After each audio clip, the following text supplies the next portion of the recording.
Oke, jadi ceritanya gue udah bersama Almira di sini. Kalau misalnya lo udah pernah baca Resign, baca Home Sweet Loan, baca Melbourne Wedding Marathon, dan di Wattpad-nya ada cerpen-cerpennya juga gitu ya. Jadi kalau gue boleh cerita sedikit, pas awal 2022, gue tuh lagi males banget baca buku. Gue butuh sesuatu agar gue tuh punya gairah hidup lagi gitu. Ada nih Home Sweet Loan bukunya Almira, dia baru juga. Oh ya udah akhirnya gue beli kan. Menurut gue buku itu tuh bikin gue jadi bisa baca buku-buku yang lain setelah gue baca itu. Karena rasanya tuh seneng gitu. Nah sebenarnya waktu lo nulis itu tuh udah lagi cari rumah kebetulan apa dari teman-teman lo juga ceritanya? Sebenarnya gue punya hobi yang agak aneh. Enggak sih, sebenarnya pasti semua orang juga ada hobi kayak gini. Dari gue kecil gue tuh suka main ke rumah contoh dari gue SD. Selain Wow. suka menulis, gue tuh suka main ke rumah contoh. Gue nggak tahu siapa yang memulai itu, gue duluan apa nyokap gue, tapi intinya kita berdua tuh kalau jalan-jalan ke rumah contoh berdua. Nah, Oke. itu berlanjut sampai dewasa. Iya, iya. Pas pandemi gitu kan, yang dimana gue jadi nggak bisa lihat rumah contoh nih, sebagai sebagai contohnya ya, misalnya gue lagi mumet banget gitu, lagi kesel banget gitu kan, gue tuh bisa lo main ke rumah contoh sendiri, nyetir aja. Terus gue googling atau di Instagram mana rumah contoh yang lagi Mm-mm. buka. Biasanya tuh kan ada di kayak di suburb, kayak di Gading Hmm, Serpong, Alam di Sutra. selatan Jakarta. Di itu di selatan apa di mana ya? Udah kayak Banten deh. Iya. Jadi gue main-main aja ke situ, ke rumah contoh gitu kan. Pastinya sih tidak terlalu dilayani ya, karena yang gue main tuh bukan yang rumah kecil-kecil. Oh, Jadi gue sukanya main tuh yang agak gede, terus yang furniture-nya bagus ini gitu. sekalian lo manifesting apa gimana? Gue suka aja rapih-rapih gitu. Oh, iya, iya, iya, Gue iya. suka lihat rumah tuh yang udah ditata. Mungkin karena rumah gue tidak tertata. Jadi nyokap gue tuh nggak biasa aja, rumah gue rapi tapi nggak yang kayak, tahu nggak sih, semuanya tuh satu set gitu. Jadi gue Mm-mm, tuh suka mm-mm. kalau ngeliat rumah Warnanya juga sama gitu ya. custom gitu kan, ada kaca-kacanya. Rumah gue tuh nggak ada kayak gitu, Hmm. rapi aja. Jadi gue seneng kalau misalnya main ke rumah contoh. Nah, terus semakin gue dewasa pastinya kan ada penghasilan ini penghasilan itu, terus aduh uangnya mau kemana nih. Kalau zaman Mm-mm. dulu kan orang tuh bilangnya oh beli tanah beli tanah. Kalau di zaman gue, uang gue kayaknya beli tanah tuh sekotak doang deh. Ya gak sih? Iya, iya, iya, Atau iya, iya. seember kalau kata temen gue gitu kan. Lo mau beli tanah seember di mana gitu kan. Apa sarkasmenya. Mm-mm. Nah, makin kesini gue makin juga lihat rumah dan ngerasa wah ini satir nih. Karena banyak juga teman-teman Hmm. kantor gue yang cerita bahwa kita tuh nggak mungkin deh punya hunian yang deket kantor. Mm-mm. Pasti selalu ngomongnya oh kita turun di stasiun Jurang Engtit gitu kan. Atau misalnya harus naik apa dulu gitu kan, berapa jam di jalan dan segala macam. Dan menurut gue ini adalah suatu sindiran atau apa ya, gue nggak ngerti sih, atau ironi hidup. Jadi lu udah Iya, iya, iya. capek-capek nih dari pagi sampai malam atau bahkan lebih lagi lembur, tapi lu tetap nggak kebeli, udah suami istri kerja gitu, Udah double income padahal ya. udah double income, lu tetap nggak kebeli tuh yang deket kantor. Bukan karena nggak mau, nggak bisa aja gitu kan. Terus yang paling menurut gue itu sedih adalah beberapa teman gue tuh ketipu. Jadi misalnya udah DP, udah bayar, udah masuk ke dalam skema KPR-nya, udah nyicil, tahu-tahu uangnya dibawa lari kontraktor. Terus kayak Hmm. apartemen tuh nggak jadi dibangun. Dan salah satunya juga nyokap gue kayaknya ya.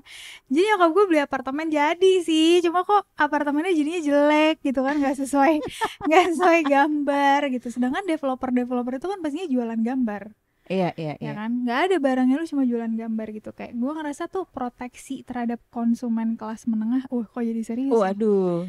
Menurut gue jadinya bikin home sweet loan. Dan Oke. gue nggak expect sih sebenarnya itu bisa membuat orang bangkit dari reading slump. Karena gue ngerasa home sweet loan itu agak agak terlalu Apa nih? realistik. Oh, Jadi lu oke. ngerasa kayak hidup tuh kayak gini ya gitu.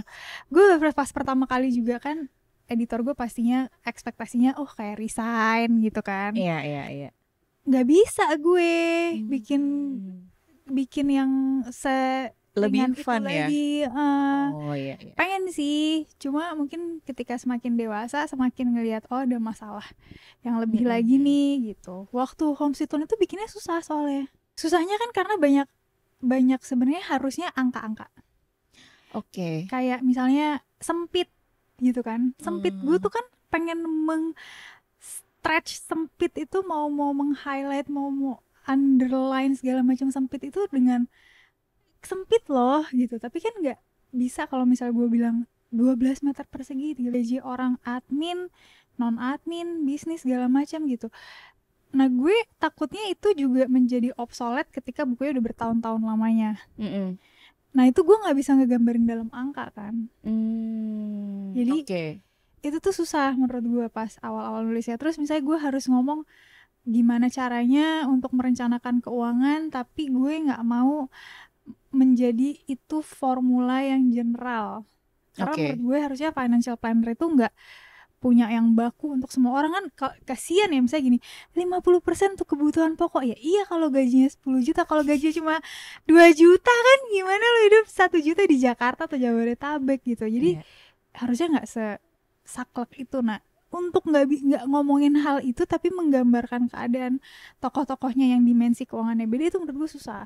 Oh justru lo awalnya pesimis karena lo merasa ini lebih sulit mendeskripsikan sesuatu itu. Iya. Sama kurang fun kali ya dibanding Risan dan Ganjil Genap. Iya mungkin karena udah ya siapa sih yang fun, menurut gue ini tuh buku horor sih sebenarnya. Nah tapi justru gue memang lebih suka lebih dekat dengan realitas. Jadi semakin gue dipentokin sama realitas, semakin gue bisa sadar dan gue merasa hidup. Gitu. Iya. Karena iya ya ada kayak gini ya gitu. Iya, mengemas sesuatu yang ini kan menyeramkan ya bagi kita apa sih milenial ya? Kita milenial ya. Untuk milenial beli rumah dan segala macam. Tapi dari situ gue juga jadi ngerti bahwa oh ya udah, memang realitasnya begitu. Harapan boleh ada tapi disesuaikan sama kemampuan gitu. Iya sih, dan menurut gue kayak pembaca gue tuh nggak tahu ya dari mana aja. Kadang gue mikir gue udah menua bersama Wattpad dan pembaca Wattpad. Tapi ternyata ada juga anak-anak SMA yang beli Home Sweet Loan. Terus mereka ngerasa kayak kok jadi dewasa tuh kayak gini ya gitu. Oh wow. Itu good or bad menurut lo? Menurut gue bagus sih. Soalnya biar dari SMA lo punya goal tertentu supaya menjadi orang yang mungkin lebih ambisius lagi. Atau mungkin lebih mencari apa sih sebenarnya yang lo bagus dalam hidup ini. Iya. Apakah ternyata lo bisa punya side job sebagai pembawa acara misalnya. Oke. Apakah lo jadi menyadari skill-skill sampingan lo yang bisa mungkin digunakan nanti. Nah, ngomongin soal Home Sweet Loan ini juga gue akhirnya baca Risan dan baca Ganjil Genap kan. Itu langsung tuh beruntun. Gue merasa komedi-komedi yang lo hadirkan di dalam tulisan itu tuh getir ya. Iya, bisa menertawakan hidup karena nggak semua orang bisa menertawakan hidupnya loh. Ketika gue baca Risan tuh gue merasa lu tuh jago untuk meramu si kalimat dan tulisan itu. Nah, lu tuh punya panutan dalam tanda kutip atau kayaknya gue gayanya kayak penulis ini nih atau gaya gue nih kayak gini ketika menulis. Itu tuh lu temukan ketika apa? Sebenarnya itu dibantu oleh teman-teman gue. Jadi awalnya gue pikirin gue Melbourne Wedding Marathon nih. Gue tuh ya kita tuh tumbuh besar, ini angkatan 90 ya. Kita tuh tumbuh besar oleh teen lead kan. Iya. Ada Eva Lamin Love. Ya, Esti Kinasih lah ya. Esti Kinasih. Bahasanya menurut gue tuh indah. Iya. Itu cita-cita gue. Itu kayak gitu-gitu. Terus Ika Natasha juga kan udah keluar tuh waktu kita masih zaman kuliah. Terus juga di Lestari. Tapi buku Melbourne Wedding Marathon ini gak tembus-tembus. Jadi gue nulis dari umur 17 tahun. Gue kirim berapa kali gak tembus-tembus. Lo ngirim ke penerbit-penerbit yang beragam juga? Iya, semua gue kirimin. Gue anterin satu-satu. Gue pikir dengan gue hadir menunjukkan kesungguhan gue, cerita gue bisa ada iba ya. Iya. Ternyata tulisan jelek ya jelek aja gitu kan. Nggak, tapi maksud gue bukan jelek tuh apa ya. Jelek tuh kan maksud gue ada standarnya lah kalau emang gak layak terbit gitu. Kalau zaman dulu tuh bisa terbit tuh susah banget loh. Iya, bener. Karena gue juga sebagai editor ya dulu harus baca ratusan naskah puluhan, dan ya gimana caranya gue tahu naskah ini potensial. Kadang gue merasa beban dan gambling juga loh. Naskah yang gue tolak ini, apakah gue punya keputusan yang tepat gitu? Jangan-jangan nih dia bisa diolah lagi nih. Kan ada yang oke, kayaknya tulisannya menarik nih. Ternyata dalam perjalanannya ya namanya juga manusia dan penulis ya. Oh kayaknya dia mentoknya cuma sampai sini nih gitu. Nah waktu lo menghadapi penolakan itu gimana tuh? Gue menghadapi penolakan itu ya biasa aja sih. Ya soalnya misalnya kan kita kan kalau dulu ngirim ke penerbit nunggu 3 bulan. 3 bulan kemudian gue baca lagi emang jelek tulisan gue. Jadi kayak terus kan ada feedbacknya. Misalnya kalimatnya rumit gitu kan. Nah kalimatnya rumit tuh gimana sih? Misalnya gue tuh banyak kalimat bertingkat setara, majemuk apalah gitu. Gue mungkin majemuk 5 gitu. Jadi gue gini tuh gak boleh. Yang namanya orang tuh pasti belajar ya gitu. Bener. Nah seiring dengan berjalannya waktu, teman-teman gue nih kita kan misah nih kan, mulai kerja kemana, kuliah apa lagi gitu kan. Terus teman gue bilang, wah emang mulut lu paling racun sih Al, sambil ketawa-tawa. Yang dikangenin dari ngumpul sama lu tuh mulut lu doang katanya. Oh oke. Ini jadi, teman apa nih? Teman sepermainan gue. Oke. Teman kuliah gue satu. Terus habis itu jadi dulu ada gebetan kan. Gue tuh kalau misalnya selesai sama gebetan gue tuh gak ambil pusing. Kayak masih banyak yang lain ya, hidup ini masih panjang gitu kan. Masih banyak orang yang lebih bagus dari lo. Nah kata temen gue, ini cowok pasti kangen deh sama apa ya, kelucuan mulut lo katanya. Terus udah gitu gue masuk ke kantor nih yang dimana agak-agak lumayan high profile lah range-nya gitu kan. Terus mereka tuh kalau misalnya diceritain sama orang lain, udah lu cukup, coba Almira aja yang ngulang ceritainnya. Oh wow. Kalau dia pasti lebih ada gimmicknya gitu. Oh gitu. Nah dari situ gue tuh ngerasa bentar, emang gue lucu ya? Ini cowok-cowok semua, jadi gue doang yang ceweknya. Kayaknya gue tingkat bercandanya di situ kan. Terus teman gue nih cowok salah satu ngomong, lo nyadar gak sih lo tuh satu-satunya cewek kalau kita kemana-mana? Oh iya ya. Kenapa? Ya nggak tahu, cara bercanda lu juga kayaknya cuek-cuek aja. Kayaknya lu nggak into hal-hal yang dramatikal deh. Jadi lu tuh lebih kayak jokes lepasan gitu yang agak-agak kasar gitu kan. Tapi gue nggak jorok ya, gue nggak pernah jorok. Coba sama ceweknya, nggak pernah, nggak suka gue. Nah dari situ gue nulis resign aja. Iseng-iseng. Nah waktu itu kan gue anak baru. Kalau anak baru tuh, dan gue tuh emang kurang pengetahuan ya zaman dulu. Nah bos gue nih juga orangnya baik gitu loh. Jadi kalau misalnya ngelihat ada anak baru nih malah diajarin gitu kan. Jadi gue mikir entar gue pengen sih diajarin, tapi gue lebih pengen tuh gue di mobil aja deh nungguin daripada ada kerjaan tambahan gitu kan. Jadi gue di mobil tuh nulis resign itu. Dari memo-memo aja gue belajar ada Wattpad nih, gue iseng-iseng taruh di Wattpad. Wattpad tuh tahun berapa? 2016. Kok ada orang-orang yang bisa diterbitin dari Wattpad sih? Gue taruh aja resign di situ. Padahal Melbourne Wedding Marathon udah gue kirim ke penerbit tuh. Tapi ujung-ujungnya sih Melbourne Wedding Marathon diterbitin juga dengan cara konvensional. Ini ada satu penerbit yang jawab, Grasindo. Boleh gak sih? Boleh. Boleh kan? At the same time resign ternyata di approach sama Gramedia, GPU. Oh, di waktu yang sama? Sama. Cuma kan resign itu kan ya gimana ya, yang namanya nulis di mobil ya kan, pasti lu ada yang diperbaikin. Kalau Melbourne Wedding Marathon itu kan hasil 9 tahun di otak-atik. Jadi pastinya lebih rapi, bisa langsung terbit gitu. Nah gue gak punya jokes yang kayak panutan-panutan gitu, enggak, itu murni gue. Jadi misalnya bos gue tuh nelpon gitu ya, baru ngasih kerjaan misalnya siang, terus tiba-tiba gue jam 6 sore ditelepon, gimana udah beres belum gitu kan. Oh belum lah gitu kan.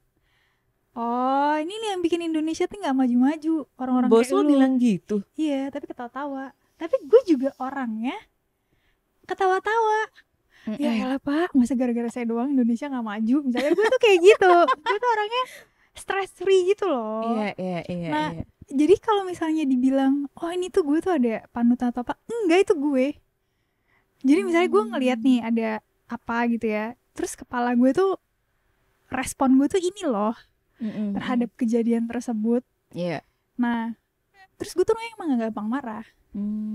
Jadi misalnya kayak bos gue gitu kan, misalnya orang lain mungkin nanggepinnya gue sedih gitu, bos gue ke gue pun bisa ketawa-tawa karena tahu mulut gue tuh balesnya Lebih racun ya. lebih racun, tapi juga not in rude way ya, nggak dalam cara yang kasar atau kurang Bercanda, ajar. iya. Iya, kayak ya kayak gitu. Misalnya Indonesia nih nggak maju nih kayak gara-gara orang lelet kayak lu nih. Kalau gue kayak masa sih gara-gara kayak gue doang gue bisa berpengaruh gitu kan.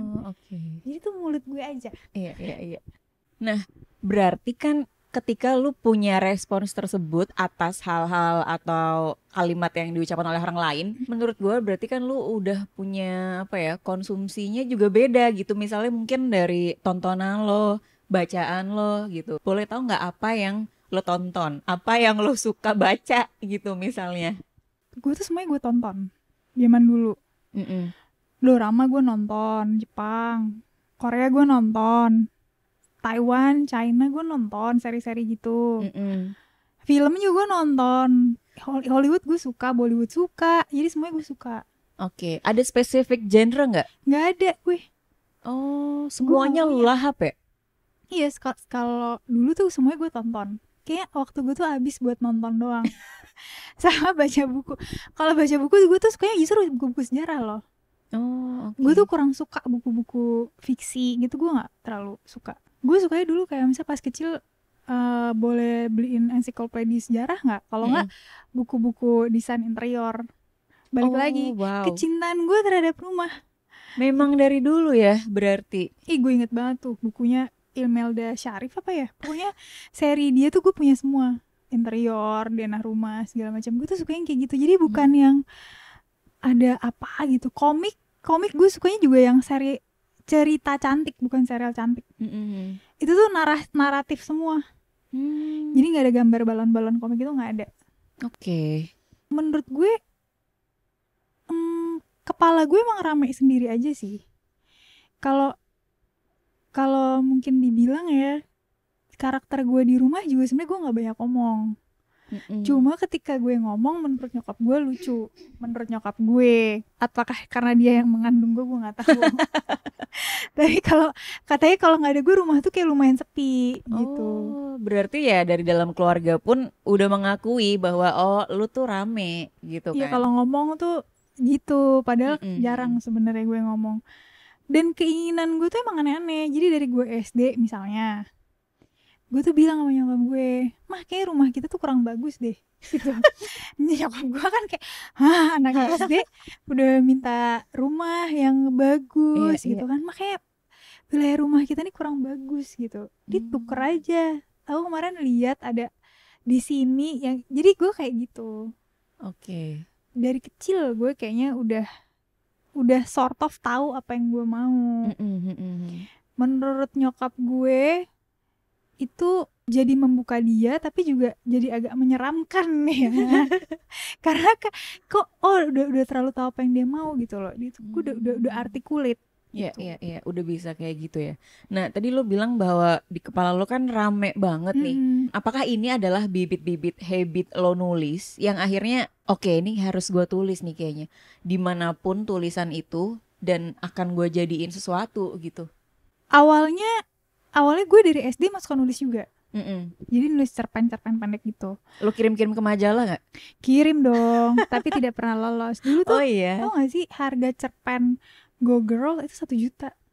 Itu mahal banget sih. Mahal banget. Waktu kita SMP SMA kan. Iya. Dulu tuh gue tuh mikir, gue harus ini nih cerpen-cerpen gini gitu. Tapi gue gak pernah lolos. Balik lagi. Jadi gue pernah menang itu cuma segini doang nih.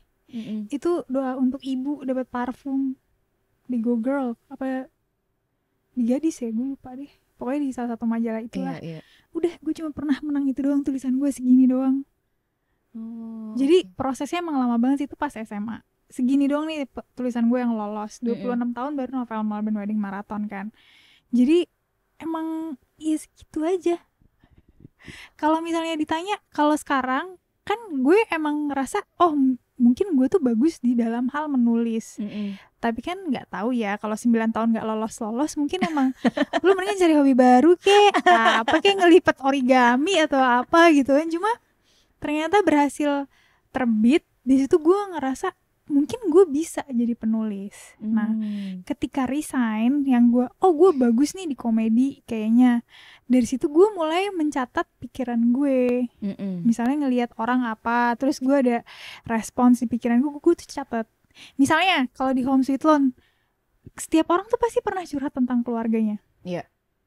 Dari situ gue mikir, oh berarti tak ada keluarga yang tak retak. Ya kan? Oke. Tak ada keluarga yang tak retak. Nah itu gue catet tuh. Itu jadi judul salah satu babnya di Home Sweet Loan. Yang kayak gitu-gitu loh.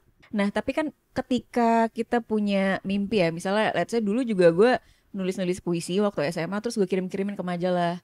Tapi setelah udah kuliah terus bekerja, kadang tuh ada impian yang tenggelam gitu. Karena udah kegerus kesibukan gitu loh, Al. Nah, gimana cara lo memupuk itu? Apakah lo pernah punya fase seperti itu? Atau ya emang lo doyan nulis aja?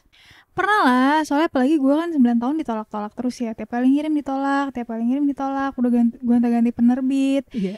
Dari yang besar sampai yang kecil gitu kan. Oke. Semua nolak.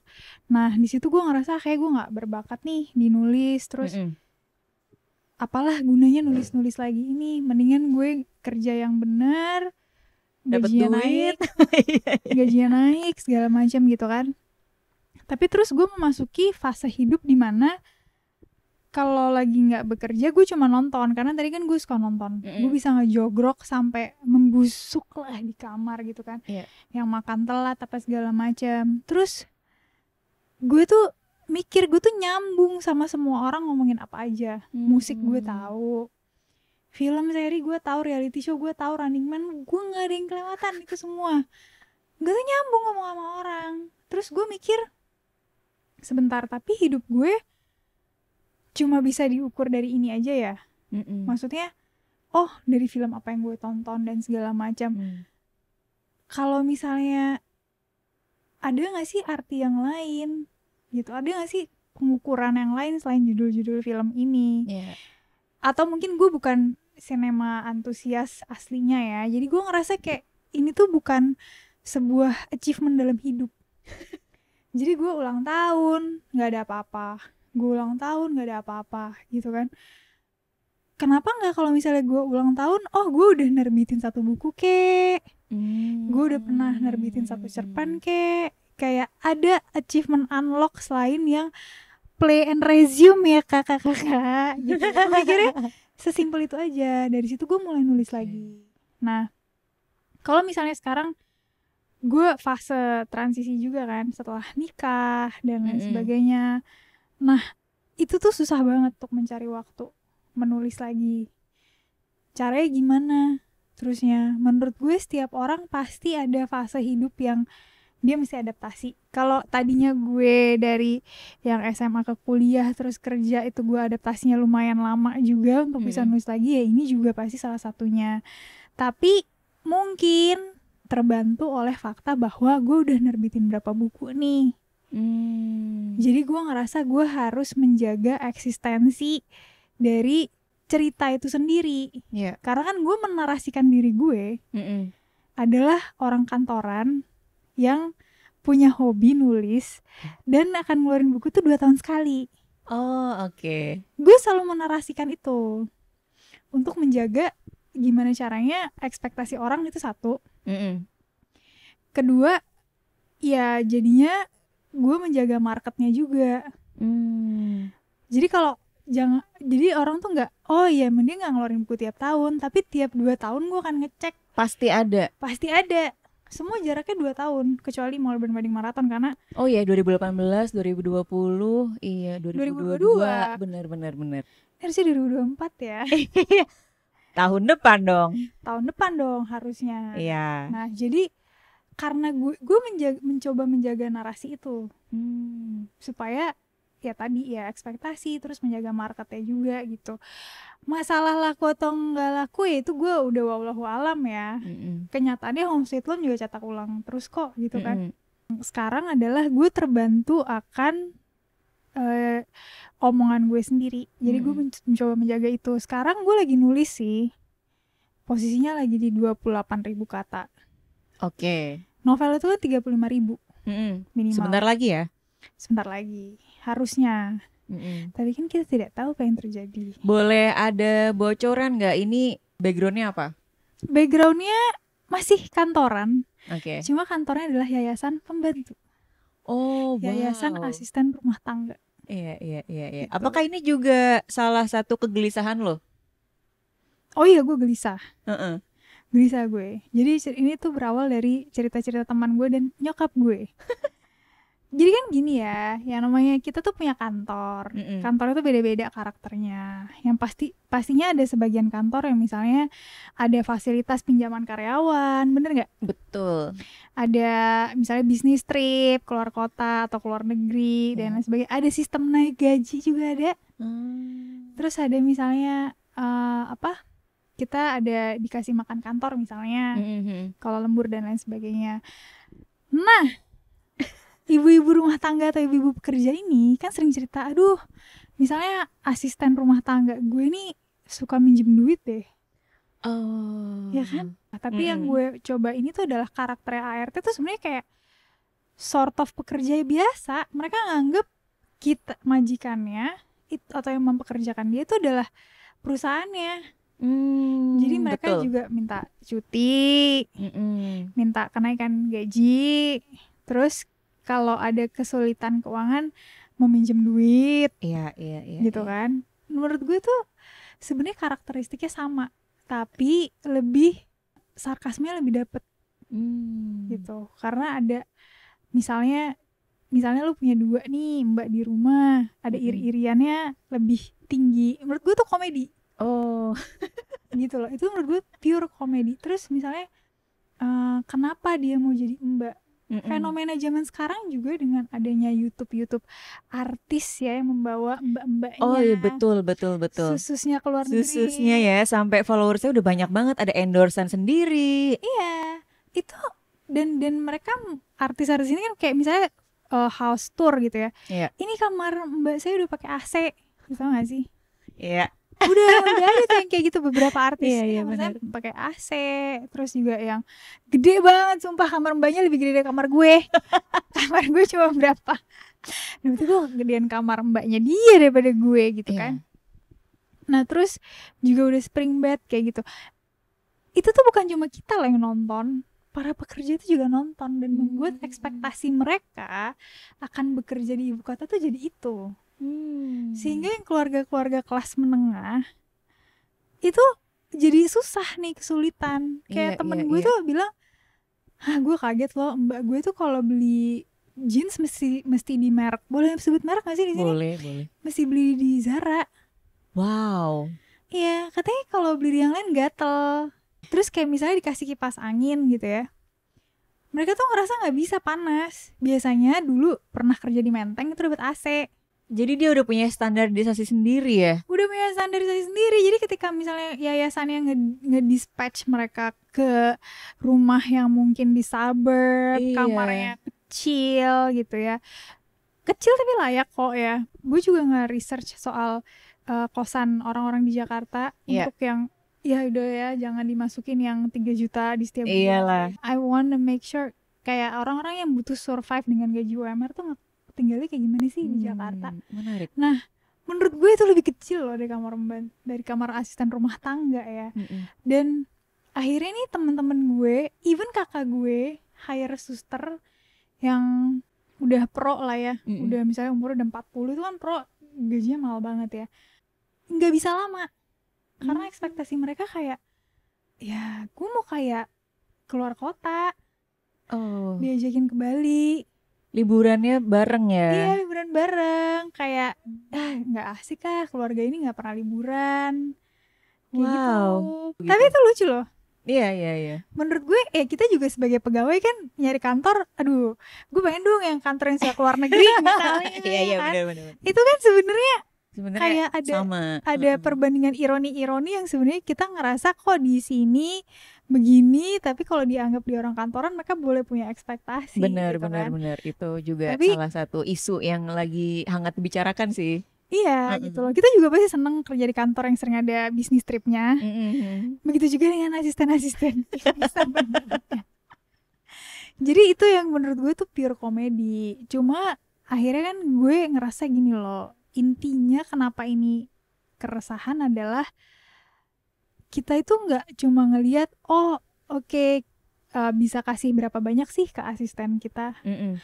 Tapi sebenarnya juga mengurangi pengangguran itu juga penting gitu. Mm-mm. Role keluarga menengah ini dalam mengurangi pengangguran itu penting juga menurut gue. Mm-mm. Ya mereka mungkin ya pastilah ya nggak bisa ngasih kayak level Iya. artis. Iya mereka juga budgetingnya menurut gue liburan buat mereka aja sesek ya kan, apalagi mau ngajak asistennya kasarnya gitu. Iya. Mereka juga mungkin nggak makan tiap minggu ke mall gitu kan, ada pembantu yang harus kayak misalnya oh mau me time mah asistennya gitu, mau me time terus juga pengennya diajak makan keluar di restoran kayak gitu gitu tuh ada. Oh, iya jadi bagian dari keluarga itu gitu kan Ada sebenarnya. lagi asisten rumah tangga temen gue, oh temen gue ngambil di yayasan artis. Temen gue nih sebenarnya dibilang menengah banget juga enggak, jadi agak di atas, Iya. tipikal keluarga muda yang udah bisa beli di komplek yang lumayan elit dan ada kolam renang. Ya nggak Oke, standar juga ya, iya. tidak standar juga. Cuma kalau dibilang dia budgetingnya juga masih lumayan rapih juga iya. Jadi maksudnya Mm-mm. oh ya mereka nggak membeli hal yang tidak perlu gitu kan. Ya Mm. udah makan juga masih yang santai, nggak yang pernah makan terus di mall tiap minggu atau Iya. GoFood apa segala macam. Masih kayak kalau bisa dihemat ya dihemat, tapi ya bergizi lah ya gitu. Tapi asisten rumah tangganya atau susnya ya gue lupa, susnya kayaknya. Susternya tuh mintanya, bu saya nggak bisa nih misalnya makan nih kayak menunya sama terus. Saya tuh dalam 1 minggu harus ada cumi, harus ada ikan, harus ada daging, harus ada ayam gitu. Kaget lah temen gue. Wow, kok menunya lebih mahal daripada gue gitu kan. Akhirnya temen gue mikir bahwa oh yaudah deh emang nggak derajat gue nih ngambil pekerja dari yayasan artis. Padahal kan maksudnya Mm-mm. kalau lihat-lihat di YouTube yang dari yayasan ini nih kayak wah baik gitu ke anaknya, Mm-mm. bisa mendidik dan lain segala macam gitu. Kirain temen gue ya asalkan sanggup bayar gaji dan ngasih makan dan kasih kamar yang decent enough ya Mm-mm. cukup gitu. Tapi ternyata enggak. Sebenarnya menurut gue kalau misalnya mau bikin komedinya, sebenarnya itu harusnya dibalik pemikirannya. Gimana tuh? Pekerja-pekerja yang kerja sama artis ini kalau kalau nggak kerja di mereka sebenarnya kayak gitu nggak sih? Oh iya Iya iya iya iya kan? iya iya. Iya. Sebenarnya mereka masih serajin, sebaik dan se-eager itu nggak sih, Seloyal itu nggak? termotivasi Heeh. seperti itu nggak sih tiap harinya dalam pekerjaannya?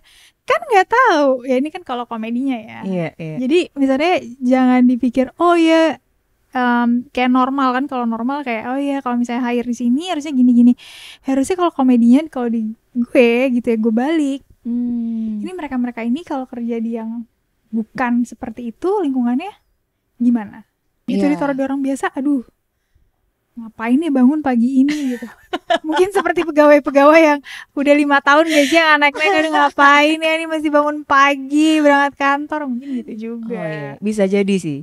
Dan ini salah satu apa ya pertanyaan juga sih Al. Kemarin malam karena gue buka Q&A juga kan di IG Story. Misalnya ada nggak yang mau ditanyain ke Almira gitu. Nah ada yang nanya buku berikutnya kapan Kak? Terus ceritanya soal apa? Nah ini udah terjawab ya. Jadi kalau misalnya teman-teman mau nungguin, insya Allah terbit kapan nih? Belum tahu ya, belum selesai juga. Semoga 2024 lah ya, 2024 akhir mungkin. Maunya ya, tapi kan kita nggak tahu apa yang terjadi di dunia ini. Tapi udah ditimang penerbit? Belum. Oh belum, oke. Gue bukan tipikal orang yang jualan kalau barangnya belum jadi. karena sebelumnya gue ada nulis juga yang menurut gue pikir bakalan lebih lancar, thriller komedi. Oh wow. Itu udah banyak. Mm-mm. 30 pages ada kali. Lumayan loh itu Al. Lumayan. Yang tentang yayasan asisten rumah tangga ini belum lebih slow start karena kan gue susah ya, gue tadinya mau nyari ya, mau magang di yayasan ART atau gimana gitu kan, tapi kan untuk risetnya itu ya, tapi kan susah, akhirnya gue harus nonton akun-akun ART dan suster ini banyak banget dari TikTok, YouTube, terus juga bacain komen-komennya juga karena kan perspektifnya mereka mikir tuh kan kelihatan dari komen kan. Iya benar-benar. TKI, TKW segala macam gue tontonin, nah itu tuh capek gitu loh menurut gue. Kalau yang thriller komedi ini emang udah ada di mindset gue, iya. Tapi ternyata yang melaju lebih kencang tulisannya sih yang yayasan ART. Jadi gue kadang nggak mau terlalu jualan barang yang belum jadi tuh karena gitu, bisa aja emang belum jadi jadinya. Tapi bukankah itu malah jadi bensin lo untuk terus menulis dan harus kelar nih gitu? Ya nggak juga kalau nggak ada waktu ya. Kalau ngantor. Terus kalau dulu kan single ya, all the time is mine, myself and I gitu loh. Jadi nggak ada yang yang harus lo manage gitu yang lain. Kalau udah menikah kan kayak beda. Terus juga tiba-tiba kok rumah gue kantong cuciannya banyak nih ya kan. Terus juga soalnya dulu gue tinggal di apartemen, dari dulu gue begitu kerja tinggal di apartemen. Jadi manageable banget size-nya gitu. Dan gue tuh nggak bisa mikir kalau rumah gue berantakan. Jadi gue tuh masih rapin rumah gue dulu. Nah itu yang terjadi kalau gue di apartemen juga gitu. Aduh mau nulis nih mumet, gue rapin dulu apartemennya gitu. Iya. Tapi setelah beres-beres tetap nulis kan? Nulis. Iya. Kadang kan biasanya itu cuma untuk ini doang ya, pelarian. Beres-beres dulu kali ya, atau kayak nonton dulu lah 1 episode, atau kayak makan dulu nih biar otak gue jalan. Lo nggak kayak gitu ya? Nggak. Karena menurut gue tempat tinggal lo itu adalah pikiran lo. Kalau gue ya, jadi pikiran gue itu adalah tempat tinggal gue. Jadi ketika gue merapihin tempat tinggal gue, itu gue lagi menata pikiran gue. Iya. Jadi kayak lebih organized, terus lebih enak ngalirnya. Nah sedangkan kalau kemarin-kemarin di apartemen, pas di rumah ngap juga ya. Akhirnya habis beberes tidak menulis. Karena capek gitu. Terus ya itu sih, lebih tahu-tahu misalnya Sabtu Minggu nggak bisa dipakai nulis semua nih gitu, harus ada stakeholder management ya kan, jadi banyak deh yang harus diadaptasi. Cuma pastinya kalau gue gini sih, gue targetinnya ya tadi, gue mesti 2024 harusnya ada buku baru. Entah bagaimana caranya, kita lihat nanti. Oke.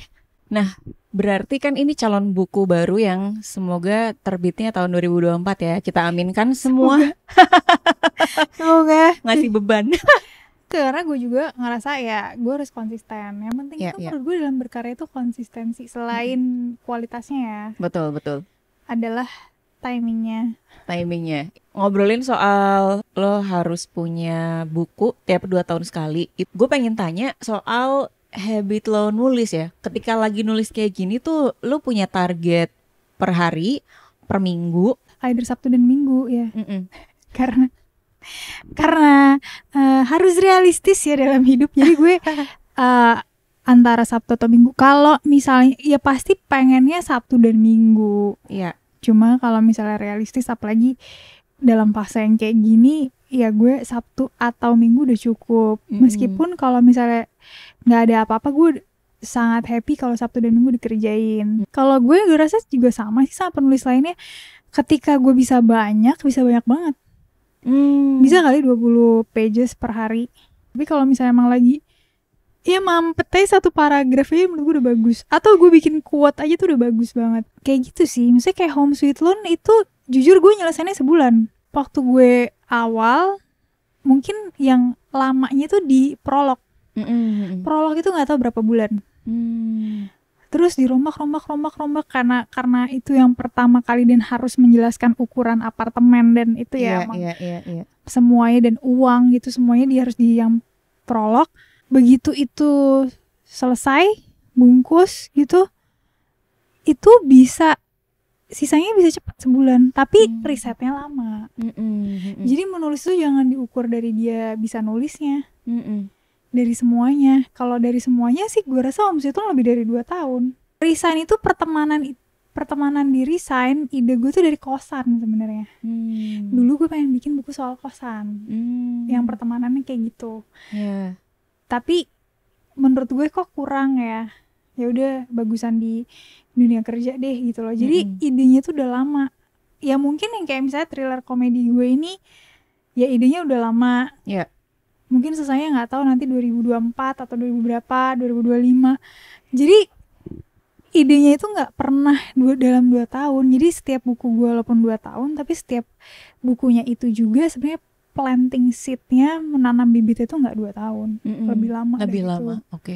Nah, kalau ngobrolin soal riset tadi lo bilang lama ya, beberapa bulan sampai tahun. Itu awalnya berarti lu kepikiran ide dulu nih, baru setelah itu oke nih berarti bahan riset gua ini, oke bisa gue lakukan lah ini berapa tahun. Atau mungkin lagi ada di momen tertentu terus bisa nih jadi ide gue gitu.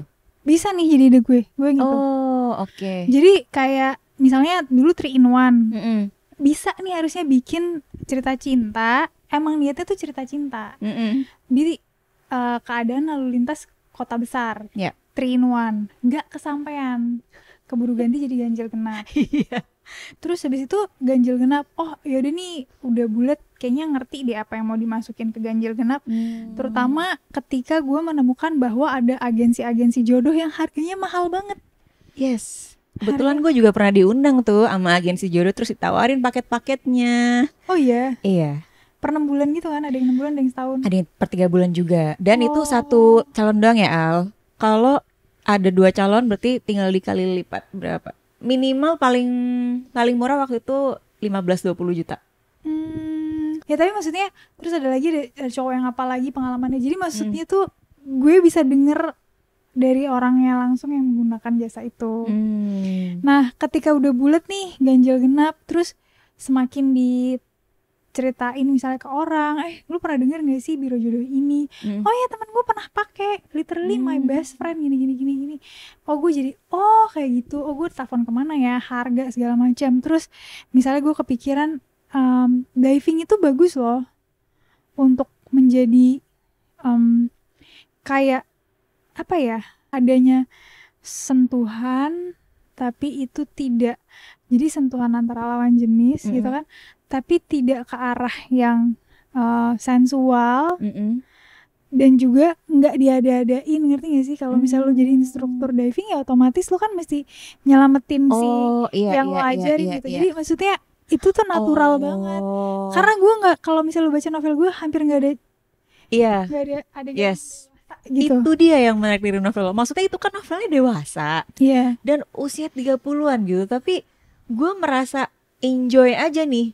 Iya, teman gue ada yang katanya bilang sampai bilang gini, gue tuh sampai berani Al ngerekomendasiin buku-buku lo ke nyokap gue karena nggak ada adegan dewasa. Oh iya ya, benar juga. Iya. Gitu. Cuma kalau gue tuh waktu itu mikirnya kenapa ya nggak ada. Nggak tahu sih, gue takutnya gue salah nulis.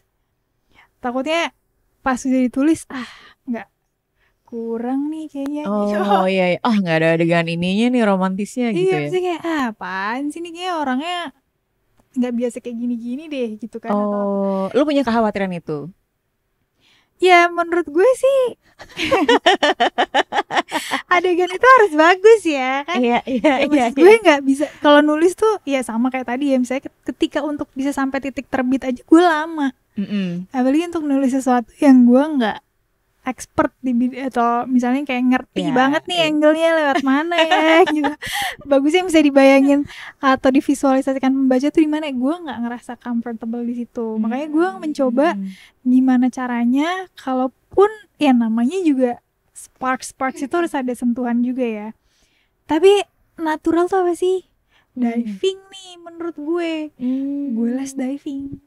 Oh wow, itu untuk menambah bahan riset lo? Iya, biar gue tahu sebenarnya pas ngapain sih. Orang gitu. Bisa merasakan desir-desir asmaranya ya? Mungkin gitu kan. Misalnya atau ada pas kapan sih dia harus dibantu secara sentuhan kayak gitu. Oke. Yang mana nih gitu. Menarik. Gue les diving demi itu. Baru dilengkapin risetnya tuh lebih padat lagi setelah udah bulet nih, mau nulis ganjil genap, tamatnya kayak gini, awalnya gini, petualangannya ABCD, udah diving. Berarti lo sengaja nyari apa ya? Sengaja mencari. Tapi bisa juga sih gue random. Gue pernah ikut les pembawa acara apa namanya, penyiar radio. Oke. Ikut kelasnya berapa minggu ya, lupa. Boy, gue ikut. Jadi gue random aja. Misalnya kayak ada les-les yang menarik gitu, gue ikut aja. Les bahasa Perancis. Oh, seksi nih kedengerannya. Les aja, siapa tahu nanti ke toko gue, toko Perancis gitu.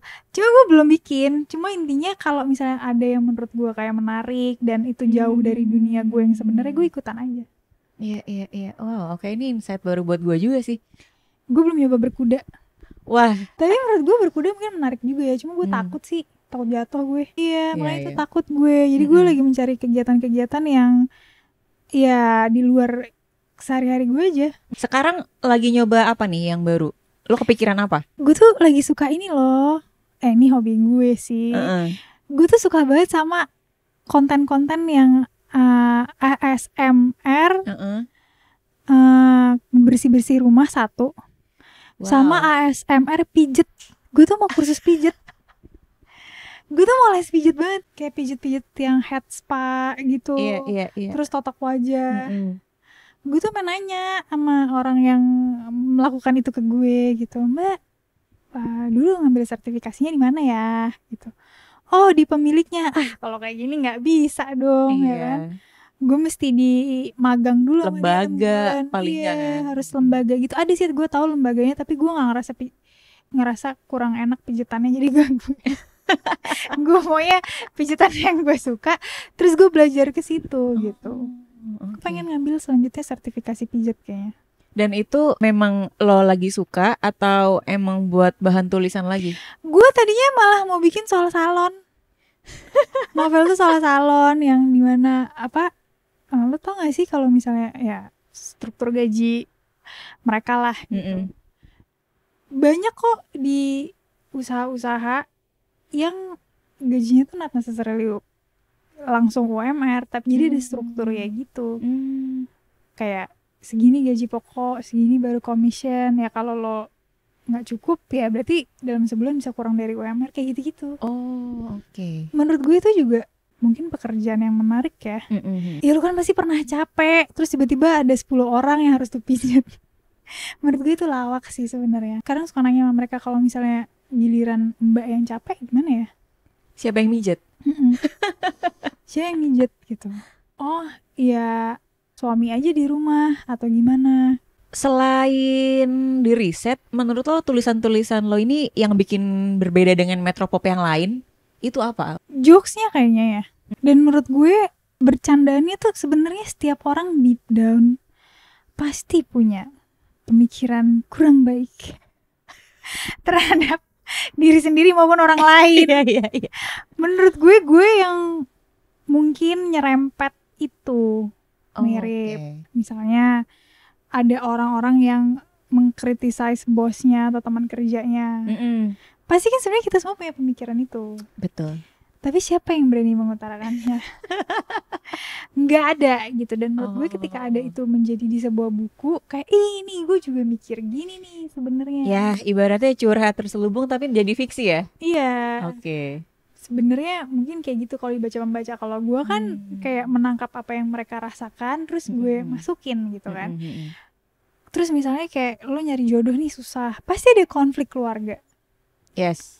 Menurut gue pasti ada konflik keluarga. Nah itu yang dituangkan di Ganjil Genap. Tapi kan harus didramatisir kan nih, kayak betul. Jadi dilangkain adiknya lah, diputusin 13 tahun lah sama orang tuanya gini-gini. Jadi didramatisir, yang namanya juga cerita fiksi.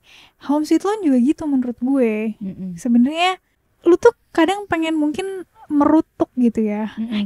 Gue udah kerja dari pagi sampai malam, gue mau ya rumahnya susah gitu. Nah menurut gue itu juga pemikiran yang sama yang orang cari gitu. Jadi akhirnya menemukan pembacanya ya begitu. Gue percaya gini, ada satu orang yang nggak satu orang yang gue lupa denger di mana, intinya pemikiran kita tuh mungkin tidak seunik itu. Pasti ada orang lain yang mikir hal yang sama, Ya. cuma nggak dikatakan aja.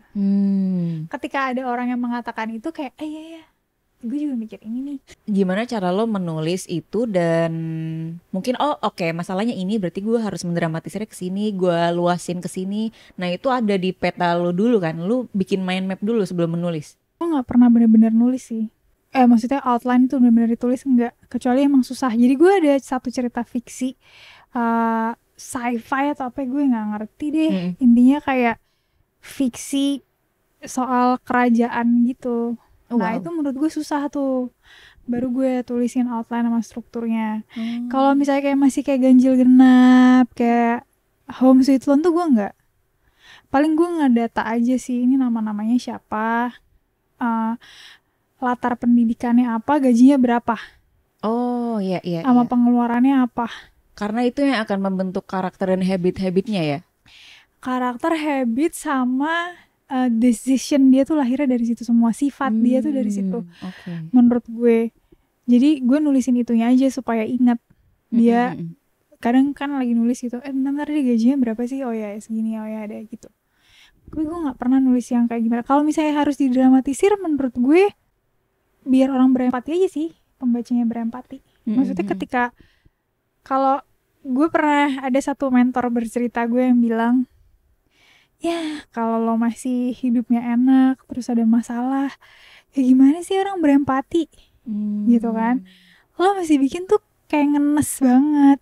Kayak there's gak ada lagi yang bisa lo lakuin selain cerita ini tuh dimulai.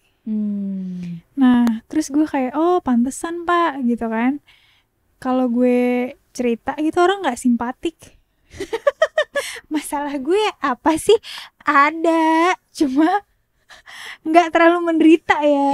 Iya. Dibandingin orang lain ya nggak ada apa-apanya gitu kan. Dan menurut gue itu kan, kalau di Twitter nih gini kan, pasti selalu ada teman-teman kita yang lo kayak gini, gue malah kayak gini, gue lebih parah dari lo.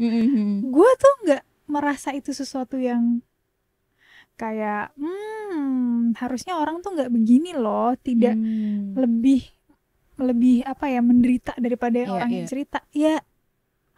Ya mungkin emang dia lebih menderita aja sih, sesimpel itu. Misalnya masalah gue, gue susah nih ngatur waktunya kalau udah nikah untuk nulis gitu kan. Terus temen gue ada yang misalnya ya masih mending, tapi kan lo akhirnya udah nemuin jodoh gini gitu kan. Tapi setelah gue pikir-pikir, pas gue juga lagi pencarian jodoh, emang susah juga. Iya, benar. Jadi ya mungkin emang teman gue lebih menderita gue. Jadi ya udahlah, biasa aja. Nah itu yang menurut gue, nah ini kan salah satu yang kenapa jokes yang gue biasa masukin ke novel kan. Jadi pemikiran gue tuh suka kayak ya respon gue itu. Soal kepenulisan dan kekaryaan lo nih, kalau dari buku kan orang udah ngerti lah ya Almira gitu. Nah kemarin ada yang nanya juga nih Al, kapan Tak Ada Ganjil Genap rilis gitu? Apakah itu akan dirilis? Kayaknya enggak deh. Soalnya akan jadi di Wattpad aja ya? Mungkin kalaupun dirilis mungkin nanti banget, karena line up yang lain masih banyak menunggu. Waduh. Mendingan cerita baru daripada cerita lama. Oke, ini pertanyaan terakhir deh ya. Apakah lo pernah terpikir menjadi full time writer dan melepas profesi analis keuangan lo? Pernah sih, pastinya pernah. Cuma masalahnya menurut gue adalah gue tuh orangnya ekstrovert introvert kan. Di satu sisi gue seneng denger orang curhat. Gue gak tahu kenapa semua orang pada curhat sama gue. Tapi gak ada yang bener-bener gue pernah masukin ke novel tuh juga gak ada. Kayak tadi cerita yang masalah Biro Jodoh kan gak gue masukin. Iya. Yang cerita itu enggak, tapi gue perlu tahu wawasan aja gitu. Nah kalau misalnya gak ngantor, gue gak ngerasa gue akan ketemu orang-orang dan cerita sih. Dan tahu dinamika masalah orang zaman sekarang tuh apa sih. Ya kan. Kalau misalnya dulu gue pas agak lebih muda, masalah orang-orang mau resign. Terus lama-lama orang mau nyari jodoh. Mm-mm.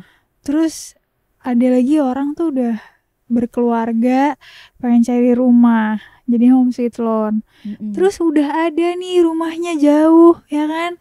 Dua-duanya kerja, butuh suster dan pembantu. Oh, oke. Jadi kayak masalah itu tuh berkembang seiring dengan usia gue Yes. dan orang-orang di sekitar gue. Mm-mm. Nah, kalau misalnya gue berhenti ngantor, gue bingung deh. Gue mau nulis apa ya? Meskipun pastinya pengen, karena waktunya jadi lebih banyak kan. Betul. Buktinya gue ada pikiran misalnya mau ini kayak sejenis sci-fi, Mm-mm. terus mau thriller komedi gitu. Tapi at the same time gue ngerasa masalah manusia yang sebenarnya tuh hidup loh. Gue tuh sekarang udah jarang nonton Mm-mm. karena gue ngerasa ya sebenarnya yang lebih horor itu menurut gue adalah ya mungkin kalau misalnya rumah gue jauh dari kantor, gue harus pergi tiap hari, capek, tapi gue nggak bisa resign karena kalau enggak gue nggak afford untuk makan selama 30 hari. Biaya gitu. hidup lah ya. Biaya hidup menurut gue tuh realnya gitu. Atau misalnya horor tuh gue belakangan baca Twitter misalnya kayak wah udah seneng nih gue dapet bonus, tapi tiba-tiba ternyata baru tahu kalau abangnya atau adiknya itu ada utang di pinjol. Aduh.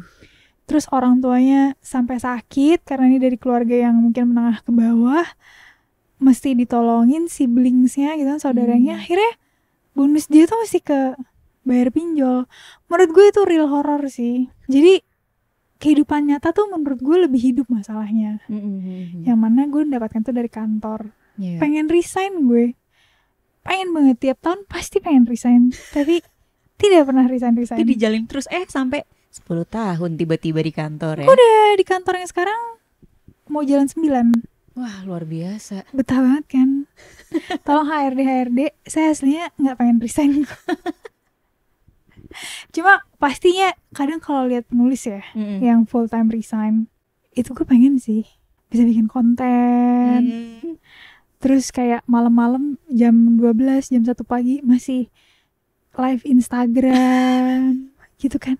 Kalau gue mungkin aduh takut kesiangan besok ke kantor. Nih orang bisa kayak gini tuh gue tuh pengen. Cuma ya gue gak yakin. Terus gue orangnya suka bosenan kalau sendiri. Nulis itu kan salah satu pekerjaan yang apa ya, menurut gue sunyi. Mau gue nulis di kafe yang rame, gue tuh bisa nulis di kafe yang rame. Di mall, di kursi itu juga gue bisa nulis gitu. Cuma tetap sunyi kan, karena lo harus fokus nulisnya gitu. Iya. Dan menurut gue tuh sunyi, nggak gimana ya, nggak ada ngobrol, nggak ada apa gitu. Gue nggak yakin gue sanggup juga sih walaupun gue ada sisi introvertnya. Jadi sementara menjalani kehidupan sebagai full time karyawan dan menulis buku 2 tahun sekali ya, insya Allah. Iya. Tapi nggak tahu ya kalau udah anak lahir. Nah ini menarik nih, nanti kita bisa update ya setelah anaknya lahir. Iya. Mungkin yang membuat resign bukan karena mau jadi full time writernya. Banyak problem orang, masalah hidup diri sendiri dan teman-teman sekitar yang bisa lo jadikan bahan gitu. Bener, jadi inspirasi, dan itu datangnya dari pembicaraan kantor loh. Betul. Oke, dan terima kasih, semoga lahirnya nanti lancar. Amin. Ya kan. Update kehidupan setelah punya anak nanti seperti apa ya. Itu Boleh tuh kita podcastan lagi. gue gak kebayang sih nulisnya kapan. Sama kita doakan semoga buku barunya nanti lancar. Amin. Semoga 2024 bisa terbit dalam bentuk yang udah komersial, Iya. cuma sekedar postingan ya kan. Oke, terima kasih teman-teman yang sudah menyimak dan yang udah nyumbang pertanyaan juga kemarin malam. Semoga ngobrolnya tadi menghibur ya kan, dan bisa dinikmati. Sampai jumpa di episode berikutnya. Dadah.